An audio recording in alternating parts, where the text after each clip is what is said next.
Welcome to Wellness in Today's Word, the podcast that we talk about psychology, wellness, and everything in between. I'm your host, Debra Kawahara, and with each episode, we have a thoughtful conversation of what it really means to live well. Before we begin today, a gentle note for our listeners.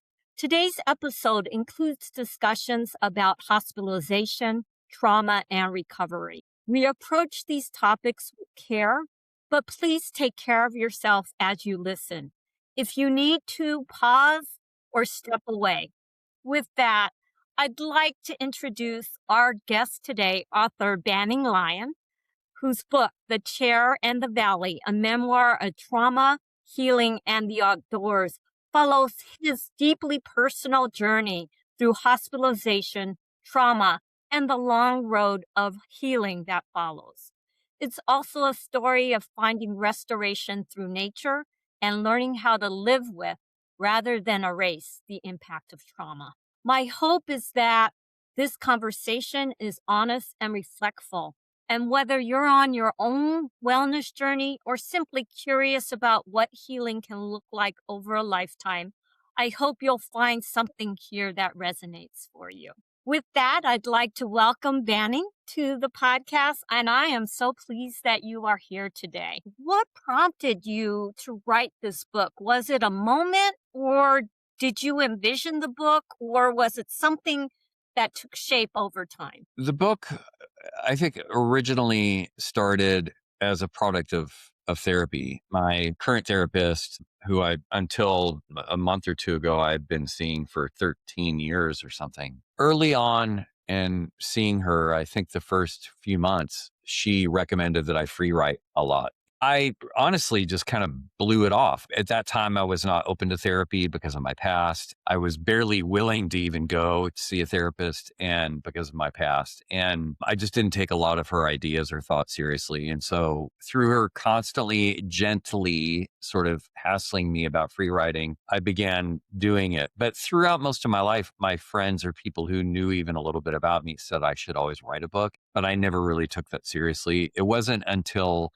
an event took place on a backpacking trip that I was guiding because I was working as a professional backpacking guide. An event took place that I don't necessarily want to elaborate on because I think readers will learn about it in the book. But it was then that I really realized that my story was not really just my own, that there are thousands, if not millions of people who suffer from trauma or a history of abuse that we have sort of been trained, or as a survival mechanism, we blame ourselves. We take responsibility for that trauma or abuse. I learned about that in a very personal manner on a trip that I was guiding, and I walked away from that event feeling almost morally obligated to write a book because of my past and my life and the people who've made it possible. And I wanted to sort of, for lack of a better term, pay it forward, and people who had really helped me and given me a hand in my life. I really wanted to do that for other people. And so the book really, I think, was kind of born out of that sort of complex set of ideas and circumstances. So the writing seemed like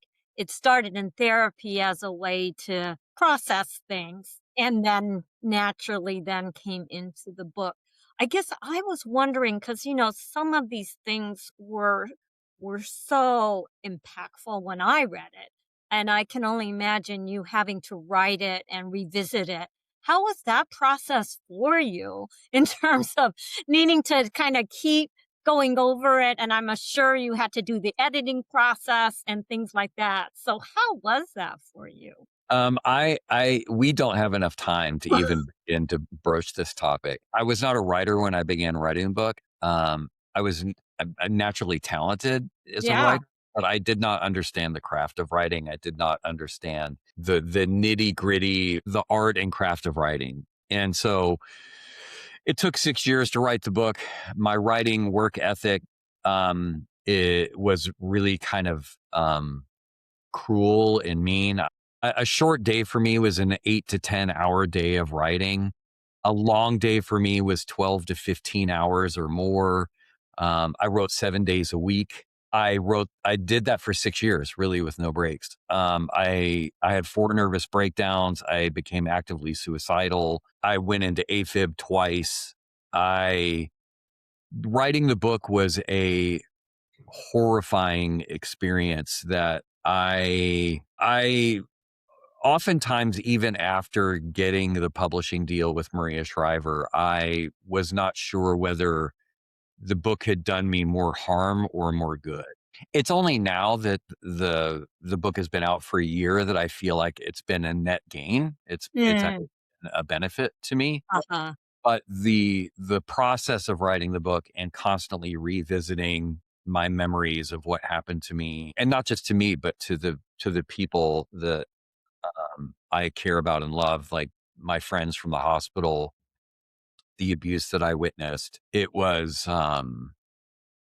very, very, very, very hard. And during that entire process, I was married, and in many ways, my wife sort of lost me to this book. I kind of went in a cave and sort of vanished for 6 years, and I would only come up for a couple hours a day. I would sit down at dinner and feel like I'd stepped out of a time machine, and here I am, in my 40s instead of being 15 locked in a hospital. So she was dealing with this guy who was just in a daze half the time, and it was a very terrible process. I am so sorry to hear that. I mean, it almost sounds like you had to re-immerse yourself in Absolutely. these events, and Mhm. then it almost, well, not almost, re-traumatized you as you were having to go through and writing and remembering all of these memories and, experiences that you went. That's absolutely what it was. I was having to re-traumatize myself in order to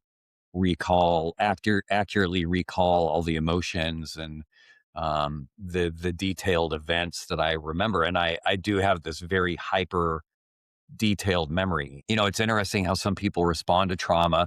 Some people, like my sister, just block things out. It's like somebody hit record over your favorite show on a VCR and it's just gone. Like the footage is gone. There are parts like that for me. And obviously, I couldn't include them in the book because I don't have enough memory of them to feel like I could build a usable scene or moment. But the vast majority that I do remember, I had to piece together and sort of relive over and over. Yeah, for sure. Yeah.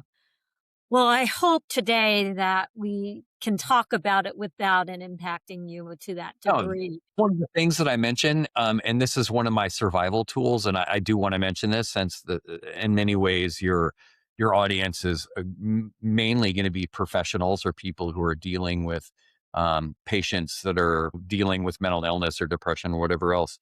One of the tools and my toolkit that I like, it's my go-to is I am really, really, really good at compartmentalizing things or just dissociating. And so the other day I spoke at an event in Seattle to 500 people about this. And I hardly remember it because I was just completely dissociated. And so there are times like this where I'm able to simply just kind of hit the switch and be like, this is just, I'm going to be sort of emotionally distant. Uh-huh. uh, and there are times that it catches me off guard and something might really gain some traction and catch me off guard. But I'm pretty good at being able to control that stuff. Dissociation has its own sort of personality, and sometimes it just turns itself off. Yeah. But yeah, I'm pretty comfortable talking about this stuff. Okay. Well, we'll go along, and like we said to the listeners, I'm going to say it to you at any time. If you need to pause or take a break, let's do that. Okay. Yeah. This is about taking care of you and taking care of our listeners. So let's start. I'm going to kind of do probably more of a timeline because that's easier. How would you describe your life prior to the hospitalization? Just you as you know, a young kid and kinda going in, being a teenager. My young life was idyllic. I still to this day think I had probably the best childhood of any kid in the world. I'm very much a Gen X kid. I had very little supervision. My parents were both professionals. My dad was a pilot. My mom was a travel agent. I remember the very first time when I was a kid that I heard the phrase latchkey kid. And I was like, Mm. oh, what's that? And my sister or my mom or somebody was like, that's you. I would just come home to an empty house or, people who were gone. And I was my own parent, and I had a lot of freedom. And when my parents were home, we spent time together. I would have time with my dad and then time with my mom. It's rare that we were sort of a nuclear family. It wasn't until my parents divorced when I was 10, that my family just completely fractured. And the idyllic life that I knew was turned upside down literally almost overnight. Mm. dad, my dad left the next day, moved to Salt Lake City. I didn't see him for a year. My mom went to bed for 6 months and wound up having this terrible case of shingles, and she was bedridden. My independence, instead of being this beautiful product of my parents' trust and love, was now a product of my having a family anymore. And so I sort of became what my mom called the man of the house. And at like 10 or 11, I lost my family. I mean, I completely lost my family. I think that was the very first time in my life that I had this inkling of, I just knew, I think in some sense, even as a child, as a 10 or 11-year-old, that the destruction of my family was going to lead me down a path in my life that I didn't really want. It was going to be a much harder life than I had imagined. And that I was going to have to begin to kind of wall myself off. And it was around this time that I began to feel like kind of like a cyst, like this thing growing around me, like a wall. And that was really the very first time in my life, but it wasn't until a few events when I was 13 and 14 when that wall grew very thick, very fast. So before the hospital, I mean, I wouldn't necessarily describe my life as being greatly out of the ordinary, because I've known a lot of people from broken homes. I've Mhm. known a lot of people who had really, tough lives when they were kids. In the grand scheme of things, I wouldn't necessarily describe my life as being dramatically out of the ordinary before the hospital. It wasn't until the hospital that my life just went completely sideways off in a trajectory that I never would have imagined. So as a teenager, I was, a frustrated, scared, kind of lonely teenager that ultimately was relocated to Texas because of the circumstances of my life. I wouldn't say that I was happy, but I certainly wasn't. I had sort of, I think, by the time I was 15 and I'd fallen in love with punk rock and skateboarding, Uh-huh. I feel like I had kind of found my little tiny corner of the universe. I wasn't going to accomplish much. I was sort of on a path to becoming a pretty standard C student who is maybe going to graduate from high school, might experiment with drugs, would just kind of become like an average person, because I was living in many ways kind of an average life. It wasn't until the hospital, really, like I said, that things went completely sideways. Yeah. It just, I mean, as you're talking and I read, what I read, you seem like a regular teenager. You found your people kind of who you're going to hang out with, and you Yeah. did kind of what you wanted. And it sounded like, given the circumstances, adult supervision was not there No, completely. I had no supervision. I had zero supervision. So no guidance. Yeah, no guidance, no support. So you were trying to just make it as best on your own at 10 through a 15-year-old. You did the best that you could. You were I trying learned to I I connect. learned I learned everything about those ages entirely on my own. I remember Yeah. the first time my mom tried to talk to me about sex, I was like 17, and I was like, "Mom, you're way too late. Yeah. You're way too late. Like, don't start." I had a lot of opportunities to do things I should not have been doing, and I didn't do them. My best friend at that time, who I actually gave my skateboard to, he would dabble in heroin from time to time. He was doing a lot of drugs. He had an abusive family. He was way worse off than me. And Mhm. he was going to a magnet school in Mm. Dallas.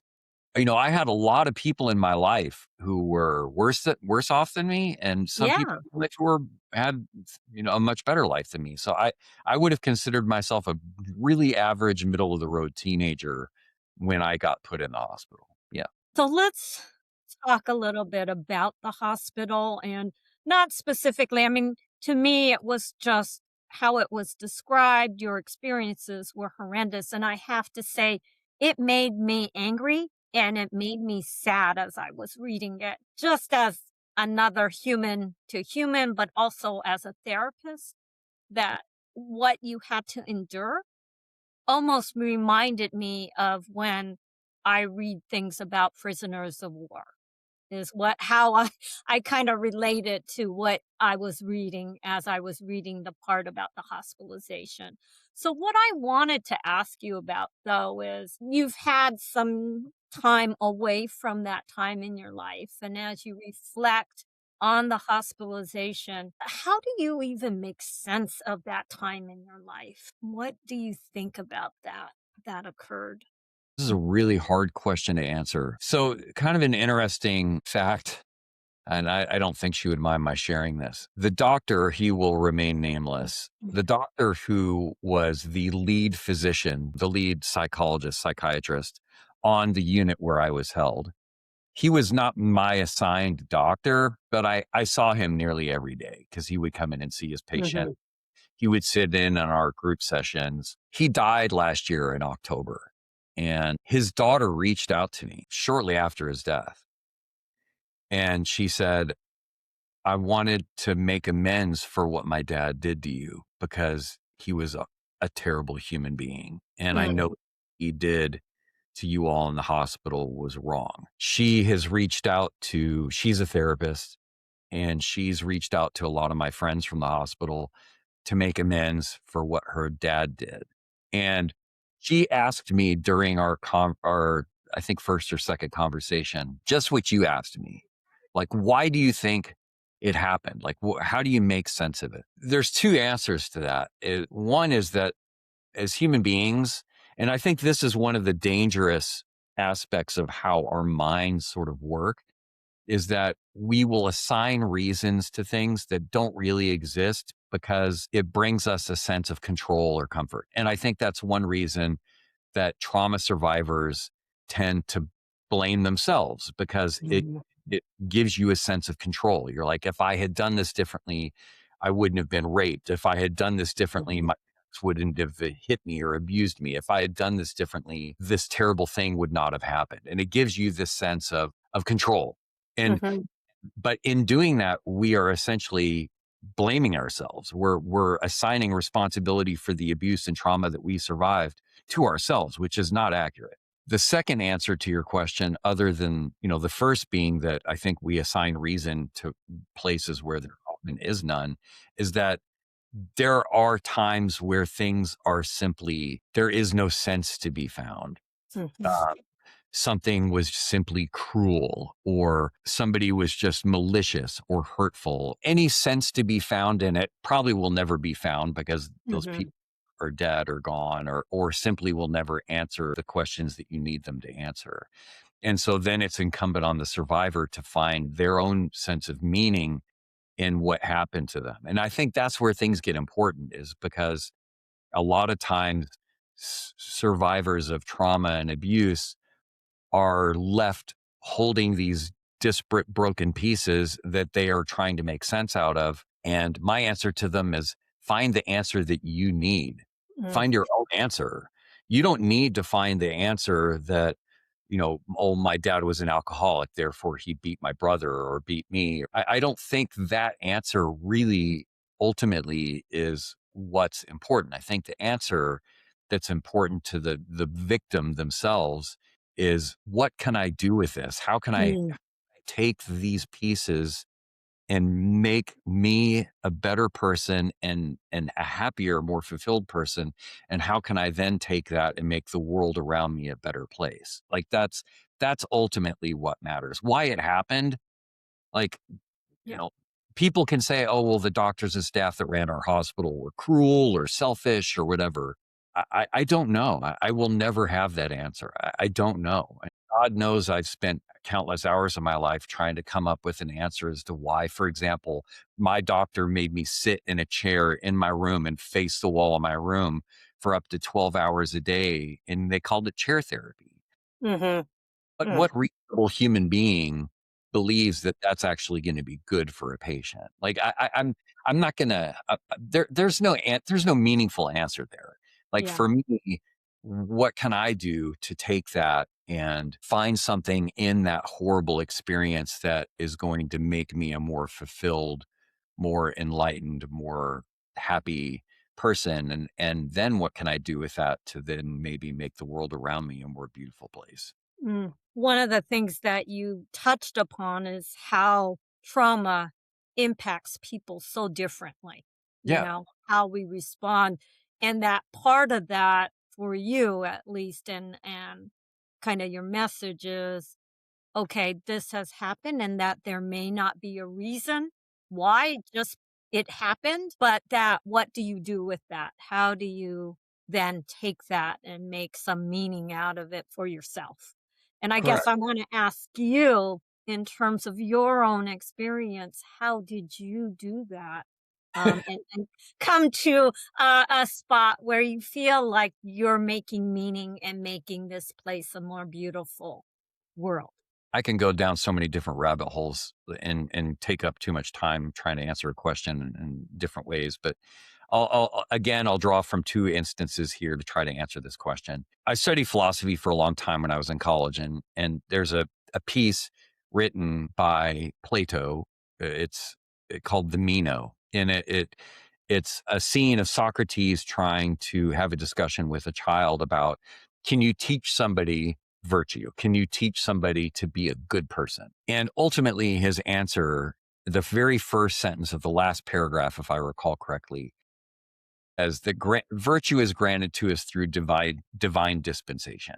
That we are born, his answer is that we're born good people or bad people. We're just born the way we are, and that there is no changing, like deeply, fundamentally changing that portion of who we are.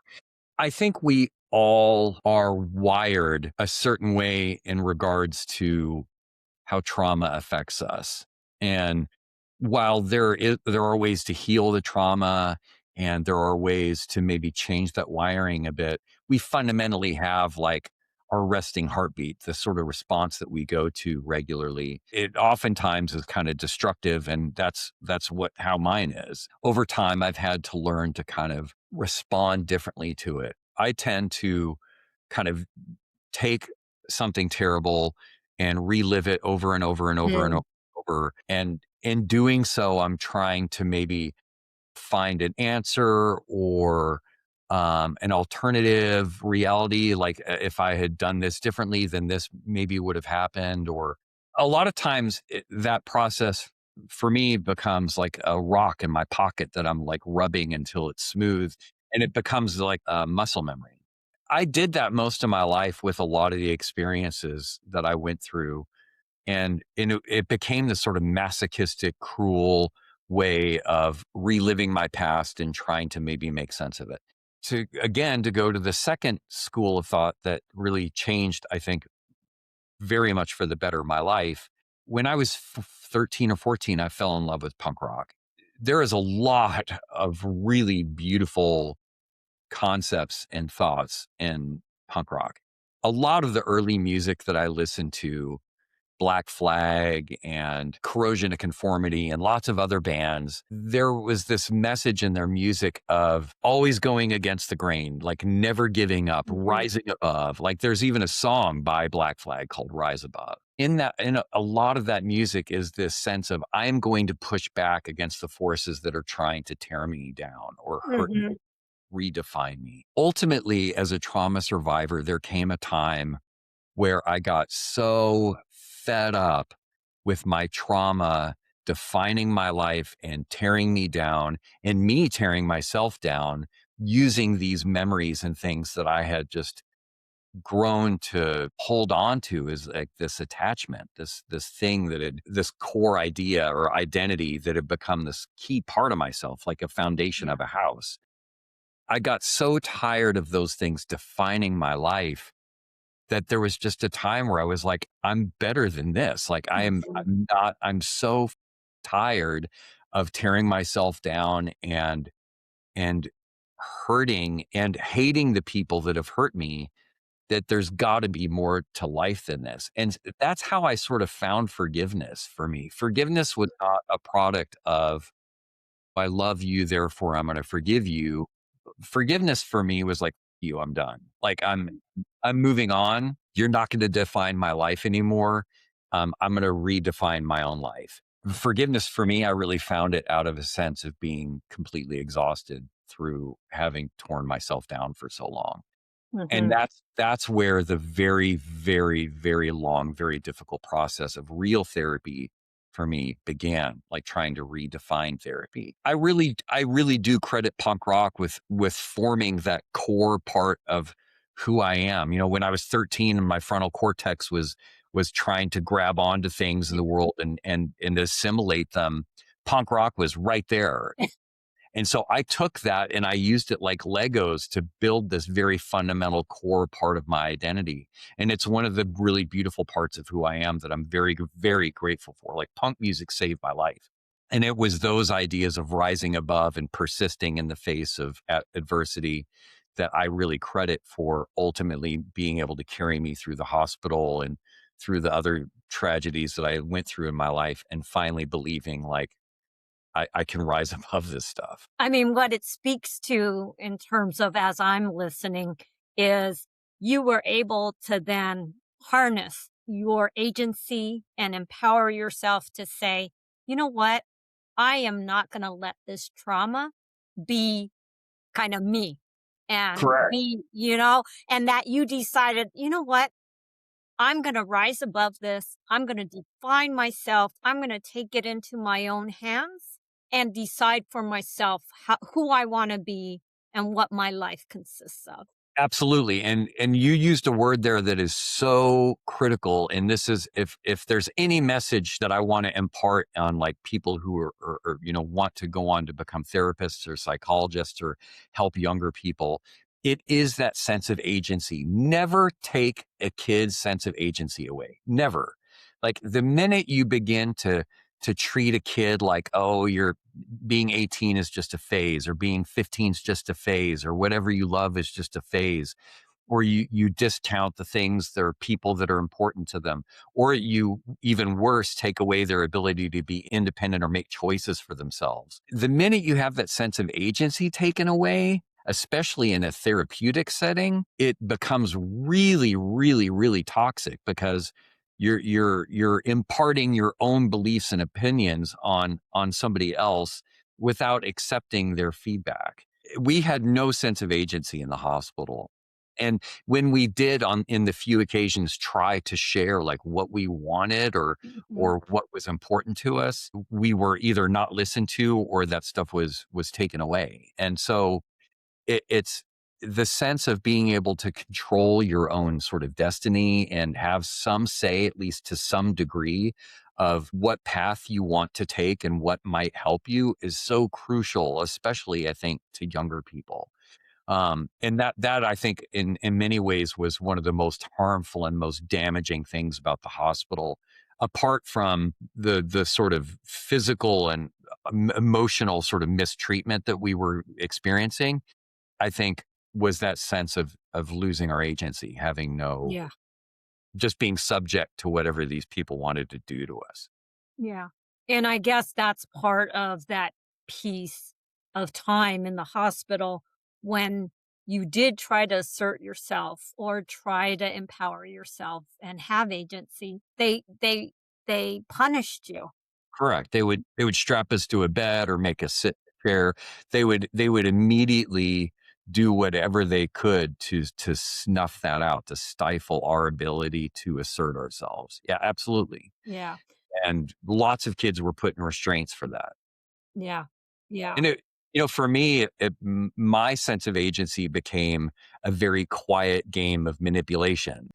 I had to kind of finesse my doctor and ride this sort of very strange kind of balancing act with feeling like I was sort of navigating her when she thought she was navigating me through my therapy until my insurance ran out. And that was my game in the hospital was, look, if you guys aren't going to give me control, then I'm going to find some way to finesse this until the money runs out. And that's what pretty much all of us knew that in the hospital, that this was not, you don't strap somebody, one girl on our unit was strapped to bed for 18 months. She had no baths.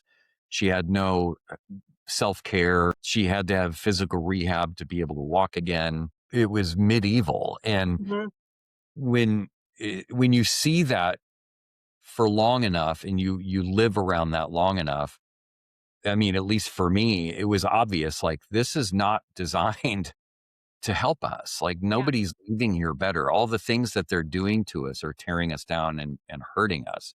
So, what's that lead you to believe about your benefactors? Are they actually caring for you and trying to like help you, or are they tearing you down and trying to just keep you here? And that was my conclusion. My conclusion was nothing about this place is intended to make us feel better. What they're doing is just keeping us here until our money runs out. Yeah. And as a teenager, I was like, okay, well, that's just the game. Like, it didn't even occur to me that it was like, this is just the system. Yeah. Like, so I got stuck in the system and I'm just going to have to wait till the system's done with me. Yeah. It just seemed like it was inhumane and just wrong. It was just outright wrong. And what, I guess, given kind of now you're an adult and you're a parent yourself, what would you tell parents in terms of, yeah, there are kids that definitely For sure. need to be hospitalized because they're going to hurt themselves. But what would you say to those parents out there that are going through this process, and what would be important for them to be aware of and to keep kind of tabs on? I this is a really difficult question. And, the goal of my book is absolutely not to demonize Yeah. therapy. I think therapy is really beautiful and really beneficial. But the emphasis that I want to make to people, to listeners or people who read my book is that, and I mean this quite literally, it sounds silly, but I mean this very literally. Finding a therapist is like dating or a marriage. Like, it's a relationship. It's a functioning relationship. And if you go in and you don't feel fireworks, then leave. Like, find somebody else. Like, this, it's not some diagnostic thing where anybody can just be like, okay, I'm just going to fix this like a Yeah. mechanic. That's not how it works. You have to have a functional, beneficial, trusting relationship with somebody that you like in order for the therapy to even work. So, Yep. as a parent, don't just take your kid and plug them into a therapist. Find a therapist who earns their trust, or a therapist that your kid likes or at least doesn't hate. And y- you know, don't just take them to somebody and throw spaghetti at the wall hoping that it's going to work. You're asking your child to have a relationship with someone. So you better have a good feeling about that person, and your kid better have a good Mhm. feeling about that person. That's absolutely crucial. Like, Yeah. there's no bargaining over that. That's a necessity. When I was a kid and I was not a parent, I had a lot of sympathy for my mom, Mhm. knowing she was responsible for having kept me in the hospital. I knew, even as and granted, I was like a relatively seasoned teenager. Like, I'd lived a lot of life. So I kind of could read people pretty well. Mhm. Knew that my mom had not kept me in the hospital because she was malicious. She was worried about me. And I Mhm. understood that. But at the same time, I would have to ask her, like, how could you see like somebody strapped to a bed in the hallway and not kind of worried about that?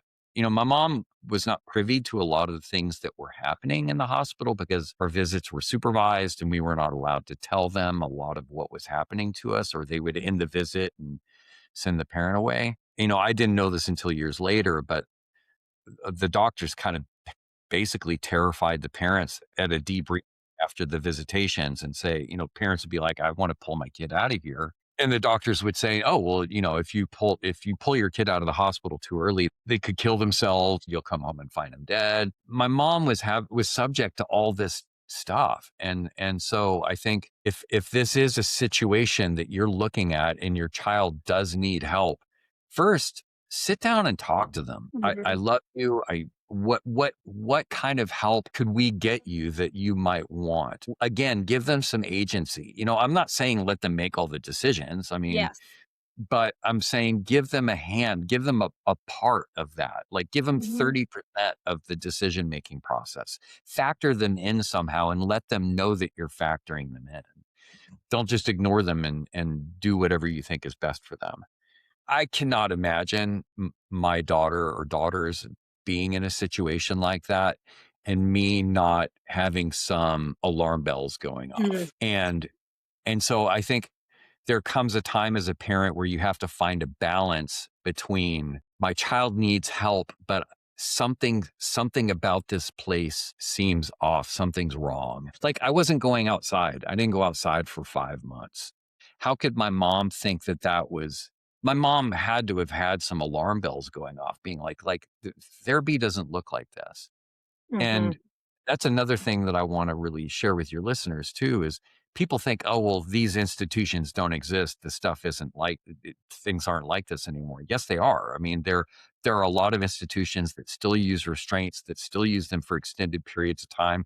There are no federal regulations for oversight that are really meaningful for regulating facilities. It's all state. In fact, one of the people right now, believe it or not, people laugh when I say this, but one of the people right now doing the most to protect patients in inpatient situations is Paris Hilton. Paris Hilton was abused in a Utah facility.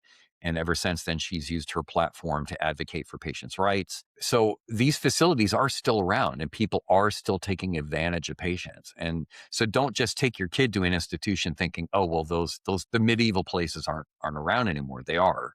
And so be involved in your kid's therapy. Don't just hand them over to a therapist like they're a daycare worker. Don't just trust them with your child. This is your child's life and well-being.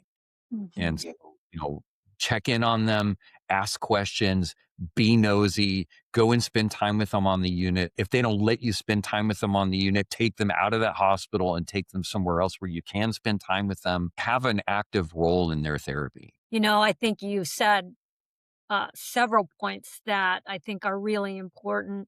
One being that therapy is a mechanism, is the relationship, right? And so if you don't have that critical ingredient that you as a parent feel like, okay, they seem good, they seem trustworthy, they seem competent, but also your kid. If your kid is not forming a relationship, then is the therapy going to be effective, is what I heard you said. And that is important. Two, I think, is Correct. yeah, you said something really important that as a parent, you should be able to talk to your kid about what is happening, so that you can at least evaluate, is this okay? Just like you would a physician and them doing any kind of medical procedure on your child. You may remember this from the book. I didn't see my dad for 26 years. And our first lunch together, after 26 years, our first lunch together, he recalled an instance where we were talking about the hospital, and he was asking some questions like, what was that place like? And he said he had a couple memories of it because he had only been there once or twice. He said he remembered meeting with my doctor and saying to her, look, as a pilot, passengers get on my plane and trust me Mhm. to hold them and care for their safety. And he said, right now, I'm having to do the same with you. Like you cannot hand me an MRI or an X-ray and point at it and say, here's your kid's depression. Yeah. Here's your kid's suicidal ideation. Here's their PTSD, whatever it might be. Um, you have to simply trust, you know, that doctor. And so because of that, therapists and psychologists and psychiatrists hold these really, really special, precious positions in our society where we have to simply hand ourselves or our children over to them and say, look, I need you to help this person. And in doing so, you don't just then go, okay, bye. You maintain a relationship with that person and with your child or yourself or whoever is Yeah. seeing this person, and check in with them or yourself and be like, is this helping me? Am I on like the right trajectory? Am I getting what I want out of this? Therapy is frequently not fun. So don't ask yourself at the end of the Yeah. session, like, I like today. Cause a lot of times it's like, no, today sucked. But it's the same thing as going to the gym. Like, you're going to Right. feel sore and you're going to have aches and pains. But over time, as the weeks and months pass, like, is this an upward trajectory? Am I gaining something from Right. this? Do I trust this person? Do the things that they say or recommend, or even the way they listen to me, resonate with me? Do they do things that make me feel uncomfortable, or do they try to earn my trust? Like, for example, when I first saw a real therapist in my life when I was 39, she noticed that I didn't like it when she took notes. In the hospital, they would write in our charts and sort of Yeah. scrutinize us. And she said, "You keep looking at me when I'm writing in my notes." And I said, "Yeah." She said, "Well, why?" And I said, "Well, it reminds me of the hospital is kind of scary." And she goes, Yeah. "Oh, well, stop." Like, that's a person who has compassion for Yeah. me, is paying attention. Like, that's the kind of relationship you should have with the therapist. If you don't have that kind of relationship with therapist, find another one. Like, there's other fish in the sea. Yeah. Okay, I want to ask you one thing because I know this is a really important and it's in your title. Nature played such a huge role in your healing. Because I remember seeing in your book while you were in the hospital how it just even felt to be outside. But then later you found this as a really healing mechanism for you. So talk to me about how you were able to connect with nature and then how it evolved over time for you in terms of the healing process. I'm not sure everybody has this deep, deep love of nature. I think we all do to some degree. And I can talk about that because as a backpacking guide, I witnessed that. I witnessed people who are like, I'm going to hate this trip. I don't want to backpack. And at the end of it, they were like skinny dipping in some lake in the middle of Yosemite. And they were like, this is amazing. Well, I think we all have some kernel of this, but Mhm. for some people, it becomes a more fundamental part of who they are. For me, it started very young, primarily with my dad. So Mm. I was raised in Southern California, not far from a place called Silverado Canyon. My dad would take me hiking off trail in Silverado Canyon, and we would get lost in the hills. We would come back at like we would miss dinner and come back at like 8 at night. My mom's like, where the hell were you? And I had this huge smile on my face. I'm like, I caught a snake. And, I remember even as a very young kid, like kneeling down in the dirt with my dad and looking for like millipedes, sensation of the feel of dirt under my fingernails and smell of wet earth and the breeze and the rain, or sitting under a tree and eating lunch and staring at the sky. All that became like a really fundamental part of my life at a very young age. And it just kind of became sort of a happy place for me. Something I tell my clients, my backpacking clients, is Mhm. that that's our home. Like, I'm sitting, you can see it in the background. I'm sitting right now in a framed house that's filled with drywall and paint and has a Mhm. like, that's a house, but it's not our home. Our home is outside. Like, we evolved to live out there, Uh-huh. but we here now. And so we tend to think of this as our home, but it's not. It's our house. Like, our home is out there. And there's a deep fundamental part of who we are that knows this. And that's one reason that we love staring at the stars or watching a fire. Each of us has some outdoor connection that will reawaken that like, it'll rekindle that love for the outdoors. For some people, it's the ocean. Like my mom, Yeah. it's the ocean, the smell of the ocean. So many of us have that connection to the outdoors. And if we follow it like a thread through a maze, then we will find those things that we love. Like, my mom in another life might have been a surfer. Who knows? Like, I think each of us, if we follow that thing, will find something that we really treasure and love. And so thanks to my dad, I was able to find that stuff at a very young age. And I'm immensely grateful. My dad did a lot of things, like he made a lot of bad mistakes, but Mhm. ultimately my dad made a lot of really great decisions. Yeah. And one of the first things that he did in my life was impart that love of the outdoors for me. So when I was in the hospital, I was not allowed to go outside in a meaningful amount. I'd been in the hospital 10 months by the time I was allowed to sort of leave really the hospital all. Before that, I was only allowed outside once, and it was for a medical appointment where I was allowed to walk across the street without my shoes, escorted by staff. That 2 or 3 minutes outside, and this is something that will make me tear up, like, or it can, because Mhm. I'm sitting here staring out a window right now, and it's a lovely day, and there's this beautiful trees right in front of me. I will never ever forget those 2 or 3 minutes. It was like I'd come out of a coma and reawakened to find this world that had almost been taken away from me. And now here I was experiencing it as somebody who was able to appreciate it, not as a naive little child that didn't really deeply respect or appreciate what he was experiencing, but as a 15-year-old who had had this taken away from him and who loved it so much beforehand. And so those 2 or 3 minutes w- still so vividly live in my memory. Like there were these little sparrows chattering in a bush and bickering with each other, and I could hear the leaves rustling around. And there was a flagpole, like a hollow aluminum metal flagpole, and I could hear the rope whipping it. It would make that dinging sound, and I could hear the flag flapping in the breeze, and I could hear the cars on the highway in the distance. That day was this sort of crystallization of so many beautiful memories in my life, kind of all coming into the singular moment of deep, deep, deep appreciation. And Mhm. I knew that moment. I was like, I will never take the outdoors and my freedom for granted again. And so I try not to do that. And Mhm.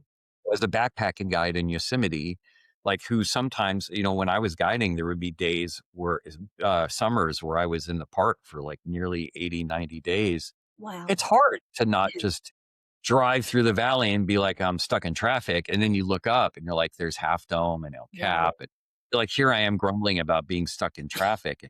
And it's like, I'm in the most beautiful place in the world. And so I'll roll down the windows and take a deep breath, and I'll take that moment out of my past, that 15-year-old self who's standing, in his socks on a sidewalk in Texas, listening to the sparrows bickering in the bush. Huh. And I'll take that moment, hold it in my hands, and be like, isn't this place so incredibly beautiful? And Yeah. so I'm going to be very cautious as I say this. So I want to tread really lightly.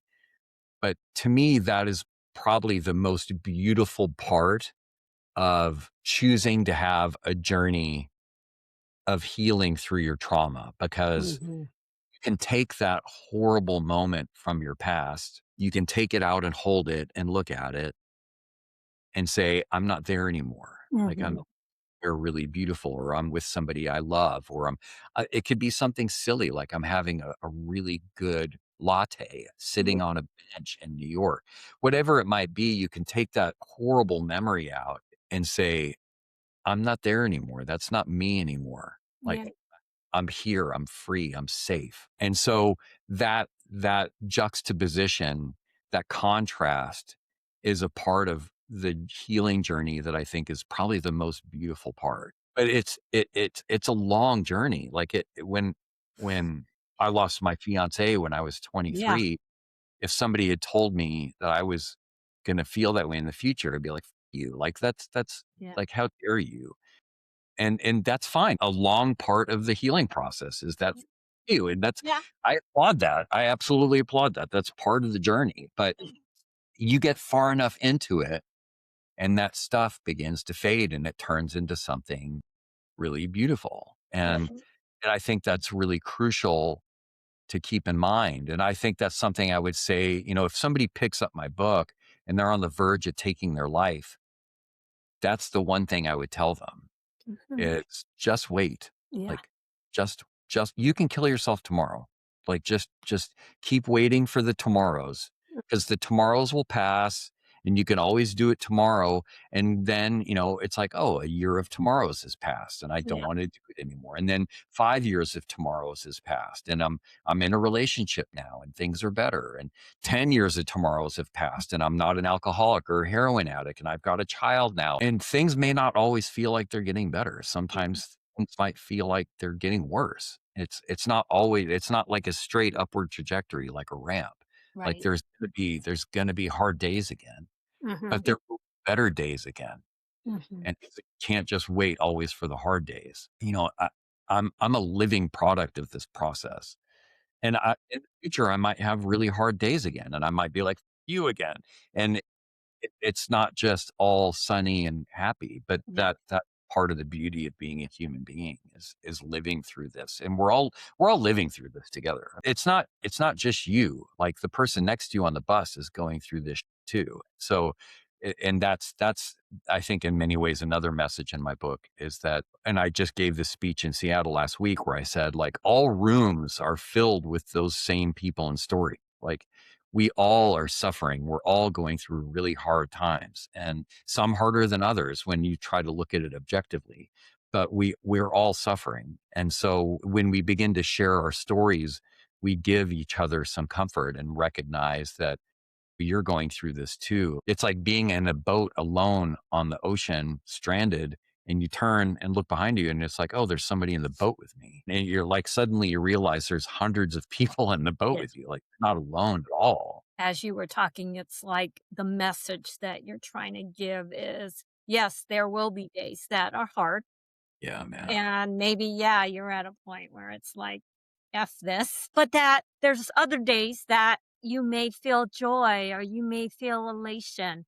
And, one of the things that I kind of heard from you is that you have this deep sense of gratitude now of the outdoors, and the beauty, the freedom. I'm even going to say the liberation that you have felt at that moment, right? And that to return to that time and time again because Mhm. you know that you'll be there again. It's always there for you. The Yeah. outdoor, always there for you. And it doesn't have to be Yosemite. It doesn't have to be a state park.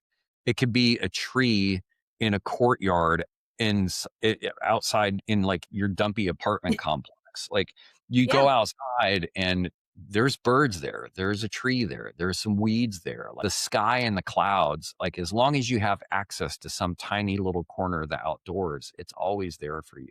And it's not judging you. It doesn't care who you are. It doesn't care anything about what you're going through or your background or it's indifferent to all of us.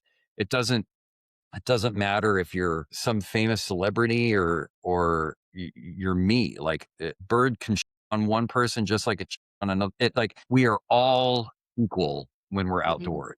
And I think again that's part of the beauty of it is that it's indifferent to us. It doesn't judge us, and it's living for its own sense of beauty, and it has no care about what we think about it or our presence there. It's just doing its own thing, and we get to witness it. What does life hold for you now? Now that you've kind of written the book, you've gone through this process, you're still going through this process.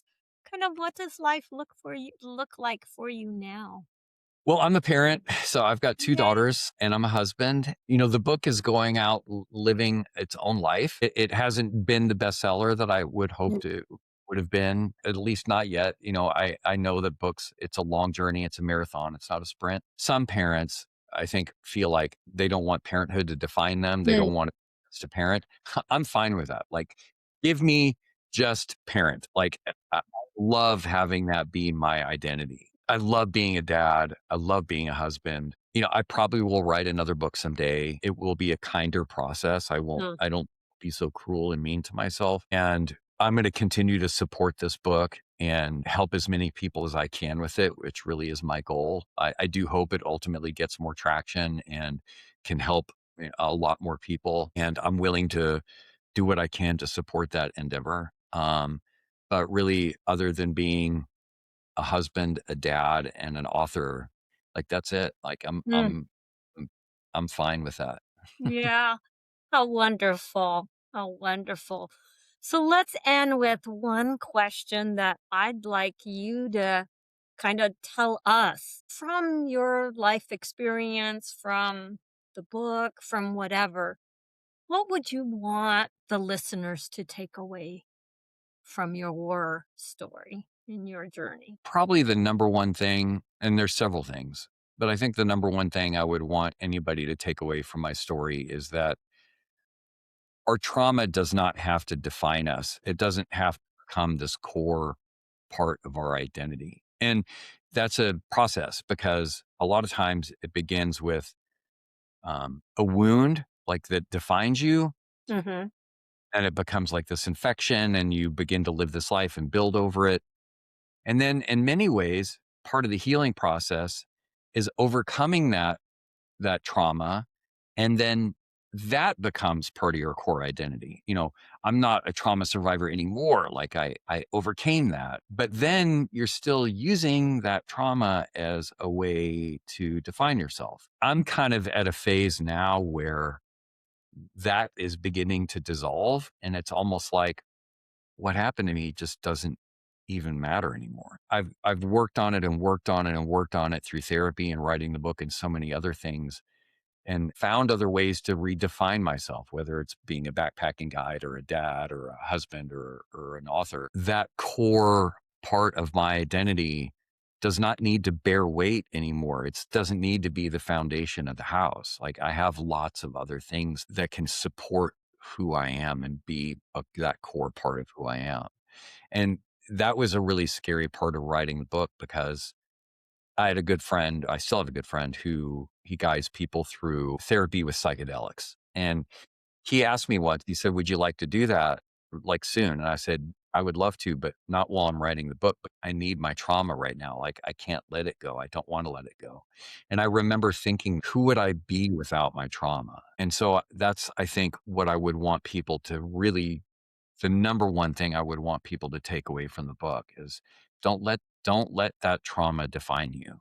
Like don't, because then you're letting somebody else define you or something else define you, not you.